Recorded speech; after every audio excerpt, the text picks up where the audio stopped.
I'm Ella Al-Shamahi, and this is The Conversation from the BBC World Service, the show that amplifies women's voices, which is really just a fancy way of saying that we get two incredible women who share an expertise, put them together, and see what happens. Today, we're talking foster carers, and we're joined by an American, Whitney Jackson, who started a YouTube channel to document her journey and now has over 100,000 subscribers. And from Moldova, Alina Druță, who over the last 12 years has helped 70 kids and currently has 6 foster children. Alina, Whitney, welcome to the conversation. Thank Hi. you. I'd first like to just establish exactly what fostering is and what it's not. Alina, could you start us off? The way I see it is you are not just the new parent, you are just the bonus parents to one child that found himself or herself in a difficult situation. So I really like the concept of just being a bonus parent to someone who is in a state of vulnerability. I like that distinction because that's not often shared across foster caregivers that I've experienced. And what I would also add is, it's the family is in a state of crisis. And I have found that not only being there to support the child who's placed with me, but also their siblings, if their siblings are in another home, because I don't have capacity for all of them, like connecting with all those families and that primary family that's in crisis, being a resource for them as well. It's interesting because there are actually quite a lot of misconceptions about it. Mhm. So a lot of people think it's a stepping stone into adoption, and for some it is. But in reality, my understanding is that's not quite correct. Would you agree, Whitney? Correct. And this is, one little soapbox that I get on quite often. I'm very passionate about it. If you are a foster caregiver, I like to encourage people to come in with the proper intention. And so, yes, adoption can be the result of having a child placed with you and they're not able to return to their, original family. So yes, that is a reality. So be prepared for that.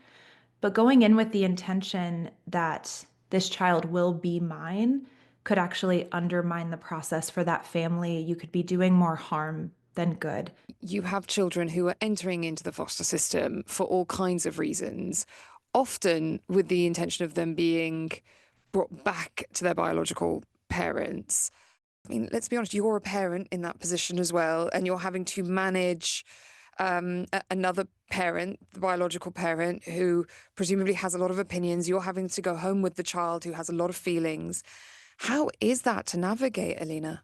With more training and understanding of that, of how about trauma, about foster placement, about adoption, basically, it just like helped me change the lens and view that with compassion, view those people with compassion. Here in the States, the number one reason for families getting removed or children being removed from their families is neglect. At the root of neglect, a lot of times is poverty and like financial hardship. Think of a single mom who is working 2 to 3 jobs, who isn't able to afford the after school care. And so maybe they're leaving their child, home alone for an hour.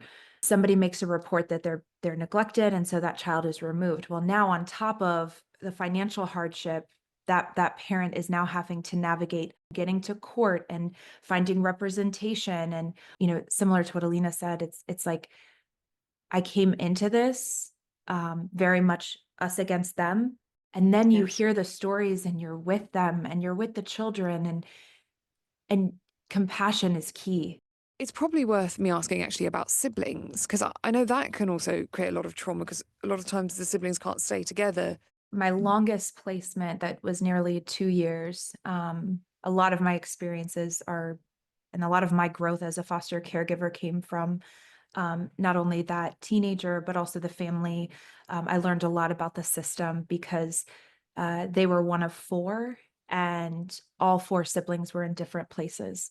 And that's incredibly hard. So you've got 4 siblings in 4 different locations. Are they seeing each other?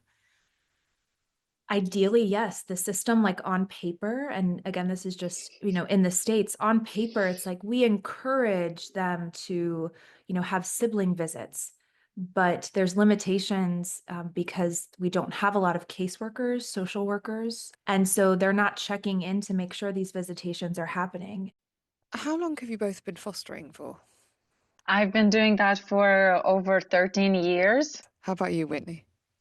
Since 2018. What did do your family and friends think, especially when you started? Alina? That we are crazy.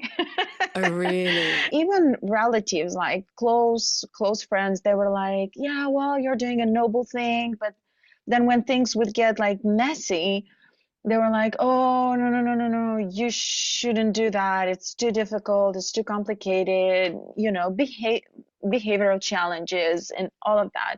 So we kind of put a boundary, an inner boundary, to not let others' opinions dictate whether we're going to do it or not.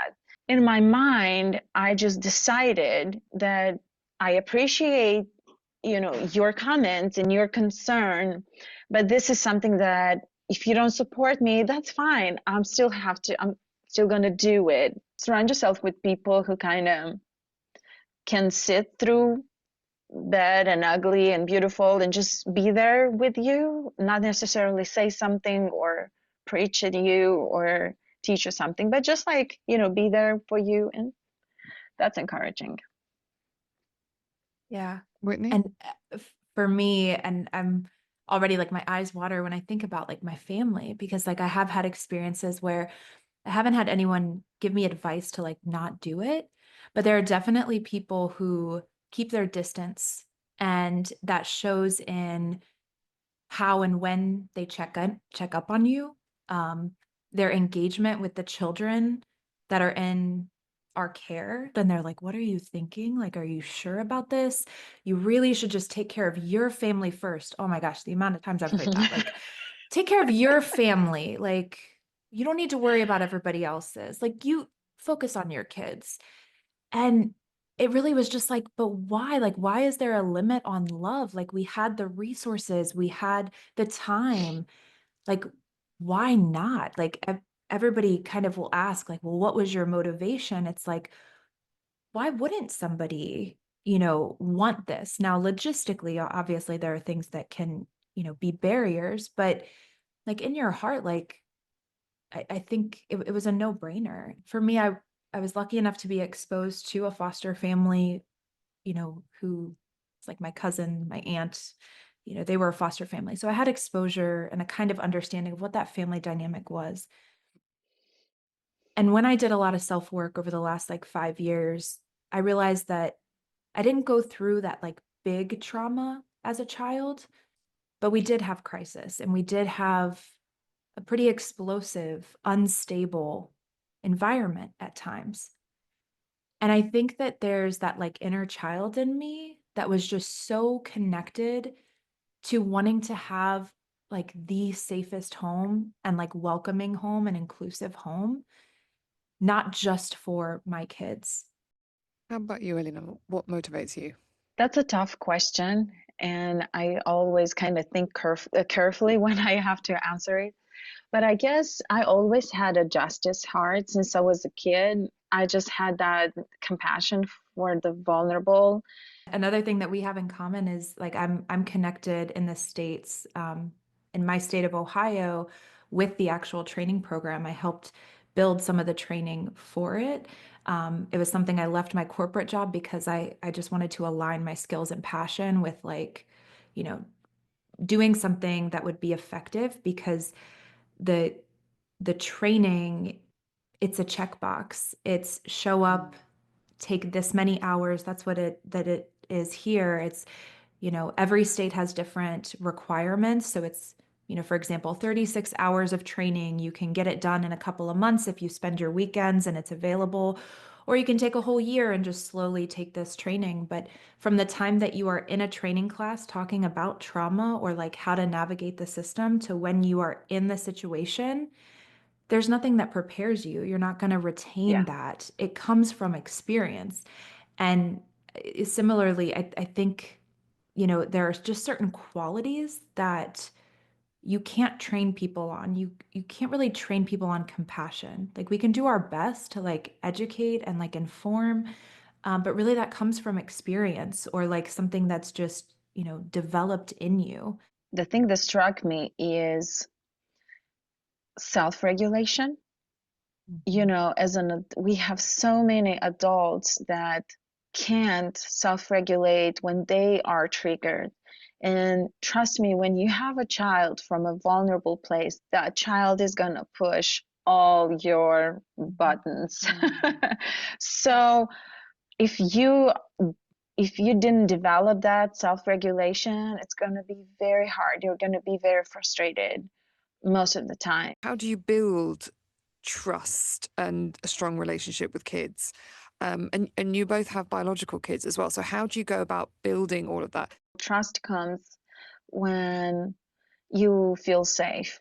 So my goal in my home is that everyone feels safe.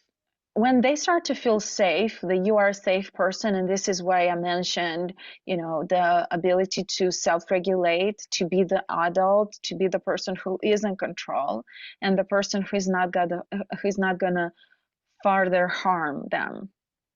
And that is always, you have to be careful on what atmosphere your person brings into the room. Like for instance, I come from work, I might be, you know, tired and aggravated with other things, but the minute I walk into my house, there is so much self-control. So this is just being all the time mindful of yourself, mindful of the child you have, and communication, just giving them time also to fall in love with you, kind of, you know, just to learn that, like, when they come into your home, there is this season where we learn each other's dance, but in the beginning it's my job to learn their pace, not their job to learn mine. And this is kind of counterintuitive to our So beautiful culture, and where like, oh, the poetic. child, you do what you know told. No. Let's shift a Yes. little bit our expectations. I'm actually like really relieved to hear someone who's been doing this for as long as you have, to continue to have that mindset of like, I don't have to come in as an authoritative figure to build trust, because children are meant to be in family environments because that's where they're going to thrive. Whitney, would you talk us through the first day of your very first foster child? Yeah. Yeah. So I was so scared. I was so scared. And it's so funny because that child was scared. And I was just in my head, like making it about me when, you know, there's the franticness. Okay, we've said yes to so many kids, but they've gone to other families, and now finally, you know, this child is coming to our doorstep, and like opening that door, like frantically preparing the room, trying to put things in the room that are going to make them feel like they're taken care of. Talk about the lowest moment of these kids' lives sometimes. Like you're being dropped off at a stranger's house. They have no idea what they're walking into. And in that same moment, I think my fear was that I'm going to say the wrong thing. I'm going to do the wrong thing. So yeah, like just seeing her, it really like softened me. My daughter actually took her on a little tour of the house to show her her room, gave her a moment to kind of sit and just be by herself, while we, you know, talked to the caseworker and did some of that. And I remember, because it does feel like forever ago. It's hard to remember some of the details. But I remember sinking into bed that night and just like a sigh of relief that like I had made it through. Alina, what about saying goodbye? How do you manage that? What you've invested in the years or months that you had with that child, it's what you're gonna bear fruits in the season when they're not in your home anymore, if that makes sense. Like if you build enough trust in the little bank of this relationship, that child or that teenager is still gonna want to have a relationship with you, still want to stay in touch with you. So if they are in trouble and they call you first, that means you did your job well. So even if we have to say goodbye and I can cry and we are all in the mourning season and all of that, but once they are in trouble, they call you, hey, can you come? For me, that's the greatest compliment. Well, I'll say I try to put on a front, and I think a lot of us do, where it's like, okay, it's all good. It's all good. I can handle it. But like we have real feelings too. And it's okay to acknowledge that like we can express that in a safe way, not towards the children, but like in that safe space. And hopefully caseworkers and family and friends can be that. So we've covered the emotional stuff quite a bit. What about the practical stuff, the finances, the legal work, the paperwork? How how difficult is that to navigate, and how much does the state help with that? Alina. Well, in Republic of Moldova is a little difficult, I would say, because a foster parent will get a salary which is, I would say, very small.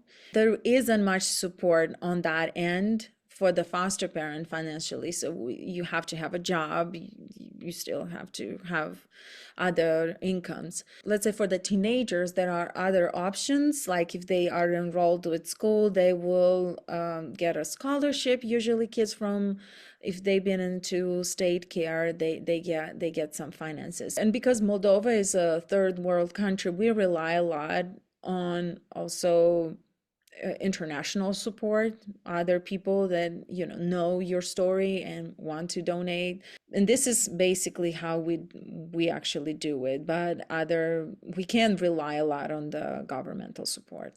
How about in the US, Whitney, and in Ohio? Every day that the child is staying with you, there's a rate.